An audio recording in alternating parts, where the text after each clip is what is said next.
おはようございます。ケンです。生産中止になったモデル S とモデル X。これからは中古でどの年式、どの仕様を選ぶか、これが全てとなっています。今日の動画ではモデル S の世代、グレード、ハードウェア、内装、スーパーチャージャー永久無料まで中古でモデル S を選ぶ際のポイント、これを整理していきたいと思います。ぜひ、モデル S の中古を検討されている方は参考にされてみてください。では、内容に入っていきたいと思いますけれども、モデルといっても、オートパイロットがついているのか、ついていないのか、AP1 なのか AP2 以降なのか、グレードが 70D なのか 90D なのか P100D なのか、縦型モニターの世代なのか、モデル3みたいな横型モニターの世代なのかによって乗り味も価値も正直全く別の車です。これからモデル S を中古で買おうかなと思われている方は、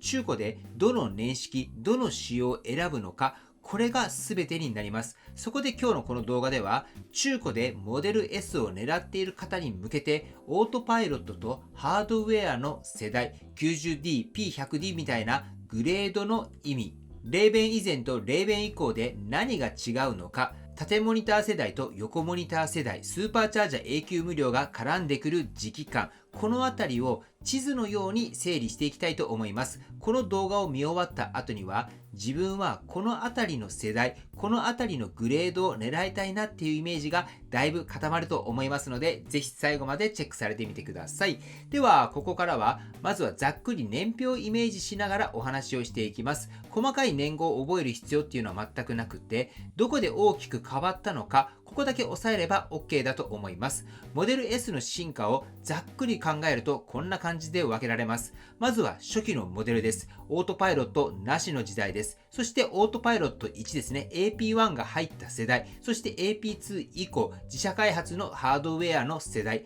MCU2 が入って画面のサクサク感が変わるタイミング。そして2019年頃の0弁アップデートです。これはモーターとサスの刷新です。そしてインテリアの大刷新で横型モニターで新デザインになった世代。今日の動画ではこの年表をオートパイロットとハードウェア、そしてグレード、インテリア、そしてスーパーチャージャー永久無料、この4つの視点で見ていきたいと思います。大事なのは年式だけで見るんではなくて、どの世代のオートパイロットなのか、どのグレードなのか、0弁以降なのかどうか、そしてどういった内装かっていうところを組み合わせて見ていくと、かなりすっきり整理できるのではないかと思います。まずはオートパイロットとハードウェアの世代についてのお話です。ここは細かくやり出すとキリがないので、中古で選ぶ上で実用的な区切りだけ押さえておきます。ざっくり分けますと、オートパイロットがない時代、そしてオートパイロット 1AP1 の時代、そして AP2 以降ですね。この3つがあります。では順番に説明していきたいと思いますけれども、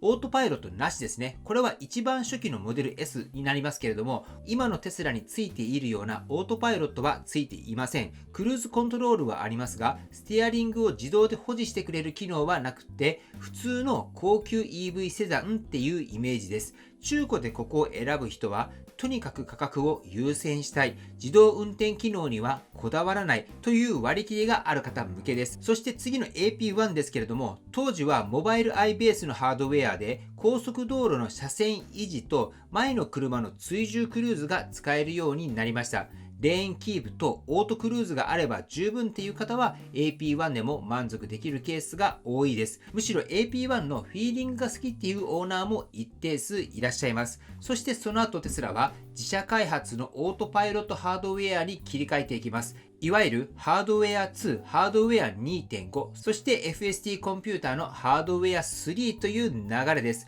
この世代からはカメラの数が増える FSD のベースになっていくっていう方向で進化をしていきます。AP2 世代以降の一部の車両は FSD のパッケージを購入していればハードウェアがハードウェア3に乗せ替えられるっていう個体もあります。中古でモデル S を選ぶとき、このオートパイロット周りについては考え方を3つのパターンに分けて考えると楽じゃないかなって思います。1つ目はオートパイロットなしでもいいという方、自動運転は不要、とにかくモデル S を安く楽しみたい人向けです。そして2つ目は AP1 で十分です。高速の車線維持と前の車の追従があれば OK という価値観の人向けです。そして3つ目は、どうせ買うんだったら AP2 以降というところで、できるだけ新しい機能だったり FSD も視野に入れたいという人向けです。ただ AP1 のシンプルな挙動が好きっていう人も実際にいらっしゃいますので、ここは完全に価値観と予算次第になってくると思います。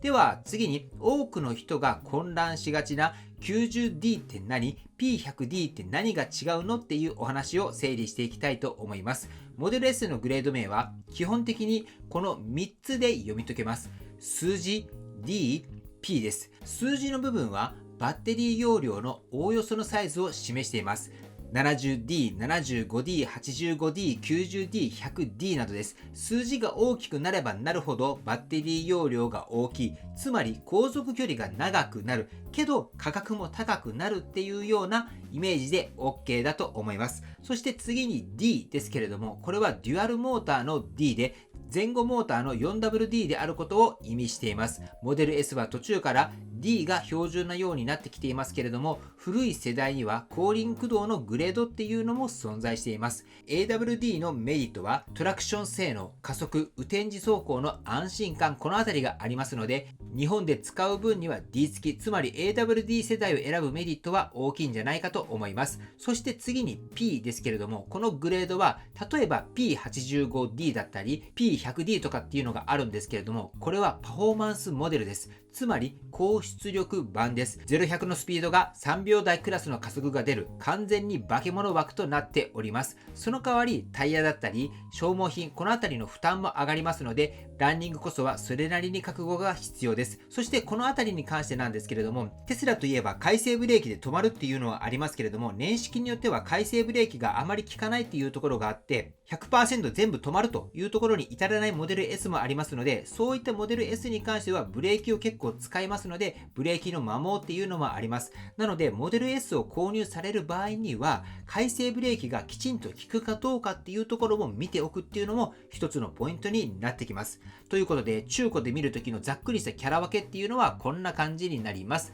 70D、75D っていうのは航続距離は必要十分、価格が抑えられやすい入り口グレードです。90D っていうのは航続距離と性能のバランスがいい実用フラグシップ的なポジションです。そして 100D っていうのはとにかく航続重視です。長距離ドライブをよくする人向けになってきています。そして P90D や P100D などの P 系、これは加速最優先で走りに全振りしたい人向けとなっております。こちらモデル S の選び方っていうのは2部構成で、次の中古の選び方編で詳しくお話をしますけれども、自分は後続を重視するのか、価格を重視するのか、加速を重視するのか、ここを決めると狙うグレードの候補っていうのもかなり絞られてくると思います。続いて多くの人が気になっているであろうレーベンの話です。そもそもこのレーベンっていうのは何なのかと言いますと、2019年頃に入ったモデル S とモデル X の大きなアップデートのコードネームになります。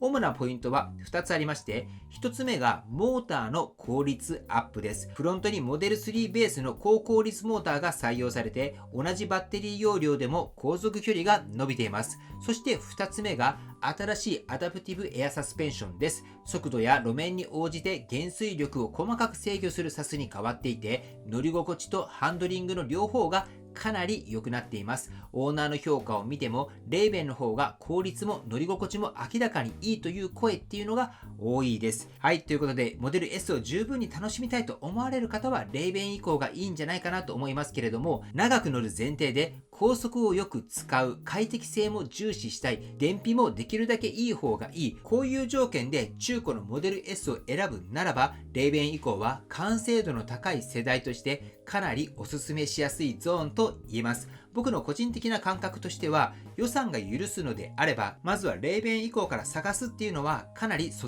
直な選び方だと思います。一方で、レーベン以前でも 90D や 100D のような上位グレードは普通にパワフルですし、価格も大きく落ちていますので、安くモデル S に乗りたいという人にとっては、レーベン以前でも全然ありだと思います。このレーベン以降を第一候補にしつつ、ご自身の予算次第でレーベン以前も検討っていう考え方は第2回の中古選び編で具体的に掘り下げていきたいと思います。では次にインテリアと UI の話です。ここも好みと使い勝手に直結するポイントです。まず MCU と呼ばれるメディアコントロールユニット。要はセンターディスプレイの心臓部分です。ざっくり言うと初期から2018年頃が MCU1 で2018年頃から MCU2 という区分になっております。MCU1 の世代でも普通に使えるんですけれども、画面の動きがやや重い、動画ストリーミングなど一部機能に制限があるといった違いがあります。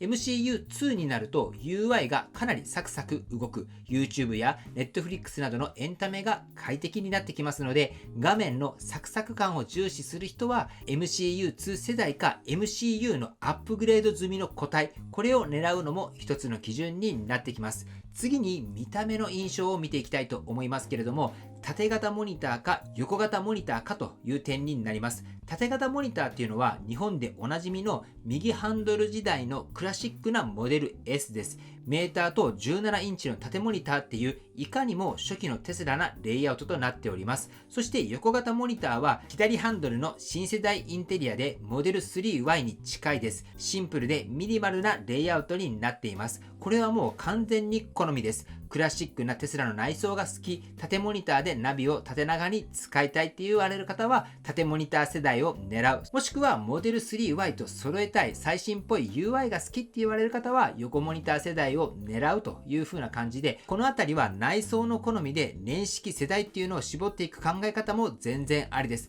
そしてやはり一番大きなポイントとしては、右ハンドルの場合は縦モニターしかありません。横モニターは左ハンドルしかないっていう点も結構ここは大きな違いになっていますので、右ハンドルの横モニターが欲しいと言われる方、そのモデルはありませんのでご注意ください。では最後によく質問に出てくるスーパーチャージャー永久無料について第1回では位置づけだけをお話をしていきたいと思います。初期から中期のモデル S、モデル X の一部にはスーパーチャージャーの充電が無料っていう特典がついていた時期があります。時期によって車両に紐づいていて所有者が変わっても残るタイプだった時期もありますし、途中から所有者が変わると特典が消えるようになった時期というのもあります。こういった条件があるんですけれども、今の中古市場でまだ永久無料が生きている個体っていうのはかなりレアなボーナスになっています。ただスーパーチャージャー無料がついている個体はだいたい年式としては古い側に寄っていますので、バッテリーの劣化だったり保証が切れているかどうか、故障リスク、このあたりとのトレードオフになってきます。ということで第2回の中古選び編ではスーパーチャージャー永久無料がついている個体を中古でどう評価するのか、どれくらい得なのか、どこに注意したらいいのか、このあたりを他の条件とセットで詳しく話をしていきたいと思います。今日は古めの一部のモデル S にはスーパーチャージャー永久無料っていうボーナスが残っている可能性がある。これくらいの認識で大丈夫です。はい、ということで最後に今日のポイント3つに整理していきたいと思います。1つ目はモデル S は年式だけで判断する車ではありません。オートパイロットの世代、グレード、レーベン以降かどうかとインテリアです。この4つの軸で見た方がずっとわかりやすいと思います。そして2つ目としては快適性と効率、そして長く乗ることを重視するならばレーベン以降はかなりおすすめしやすい完成度の高い世代です。一方で価格をできるだけ抑えたい場合はレーベン以前でも状態と条件次第で美味しい個体っていうのはたくさんあります。そして3つ目としてはスーパーチャージャー永久無料や MCU2 へのアップグレード済みですね。こういった仕様の違いっていうのも中古での価値や維持コストにじわっと効いてくると思います。ということで次回の動画では今日整理したこの世代と仕様の知識を前提に中古でモデル S を探すときどんな順番でチェックしていけばいいのか、レーベン以降を押しつつレーベン以前をどう選べば失敗しにくいのか、スーパーチャージャー無料やバッテリーの状態、保証などをどう評価するのか、このあたりをチェックリストと具体例を使いながら解説をしていきたいと思います。もし何年式の ○○D を狙っていますとか、このグレードとこの年式で迷っているみたいなものがあれば、僕自身が中古テスラ情報を発信していますので、概要欄から中古テスラ情報の LINE に登録して質問の方よろしくお願いします。ということで今回はモデル S の世代グレードハードウェアの地図編としてお届けしました。第2回の中古での具体的な選び方編もこれから作っていきますので、ぜひね続けてチェックされてみてください。はい、ということで本日の内容は以上です。今回の動画が参考になったと思われたら高評価をよろしくお願いします。僕の YouTube は毎日発信しています。僕の YouTube をご覧になってもらえばテスラの情報はほとんど網羅すると思いますので、チャンネル登録がまだな方はチャンネル登録の方をよろしくお願いいたします。では今日もご視聴していただきありがとうございます。テスラのある生活を楽しんでいきましょう。ではまた。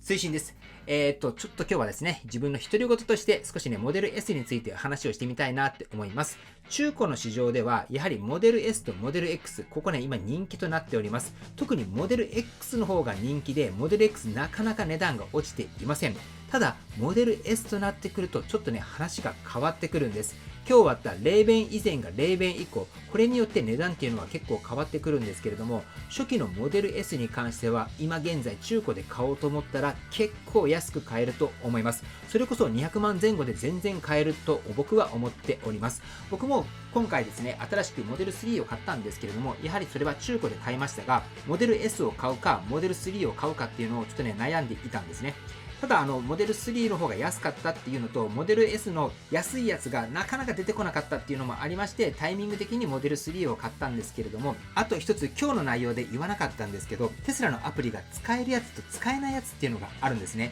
で、僕自身はやはり使える方がいいなって思ったんです。もちろん僕だけが乗るんだったら別に使えなくてもいいんですけれども、家族で乗る場合に妻も乗ることを考えると、普段テスラアプリで全部完結するのにわざわざそれが使えないっていうのはきっと嫌だろうなっていうのもありましたし、回生ブレーキも結構大きなポイントです。実際に僕自身回生ブレーキが効かないモデル S を乗ったことがあるんですけれども、ある程度回生ブレーキが効くんですけれども、最後の最後でやはりブレーキを踏まないと止まらないんですね。なのでそういった点も普段テスラに乗っているとちょっとここ微妙だなって思ってしまうことがありました。なので今回モデル S を選ばなかったんですけれども、そういったことが全くもって気にならないとか、一番最初のテスラでちょっと安く乗ってみたいっていうのがあるんだったら初期型のテスラでも全然いいと思います。そしてバッテリーに関してはやはり個体差がありますけれども、海外の情報ではモデル S は30万キロ40万キロ走ってもバッテリーの劣化がほとんどないっていう情報もあったりしますので、もし中古で買われる場合には現在の 100% の充電がどれぐらいの航続距離があるのか、もし350から400キロぐらい走るっていうのがあるんだったら、それは結構ねいいんじゃないかなと僕は個人的に思っています。はい、ということで今日ねモデル S についての中古こちらやりましたけれども、ツッコミどころあるかもしれません。もしそういったことがあればコメントの方を教えてください。そのコメントはですね、第2回の動画にも活かしていきたいと思います。今日はざっくりとモデル S の選び方についてお話をさせていただきました。で、僕自身ですけれどもオークションでの情報っていうのを持っていますので、オークションの場合はやはり一番安く買えると思っています。ただいろいろと分からないところっていうのも結構ありますので、そういったリスクはあるんですけれども、安くモデル S を買いたい、モデル X が買いたい、中古でモデル 3Y を買いたいと言われる方がいらっしゃったら、僕の LINE の方に登録してもらって中古テスラ情報っていうのをね受け取ってみてください。そして最高の中古のテスラに出会えればいいんじゃないかなと思います。ということで今回はモデル S の中古第1回ですね。これから第2回をね作っていこうかなと思っていますけれども、皆さんのコメントでの反響だったりとか、そういったことも踏まえてね第2回目作っていこうかなと思いますので、ぜひ今日の内容感想っていうのをね教えていただければと思います。そしてこちらに関しては S が終わった後は X、 そして3と Y という風な感じで作っていこうかなと今思っています。はい、ということで本日も最後までご視聴していただきありがとうございます。素敵な一日をお過ごしください。ではまた。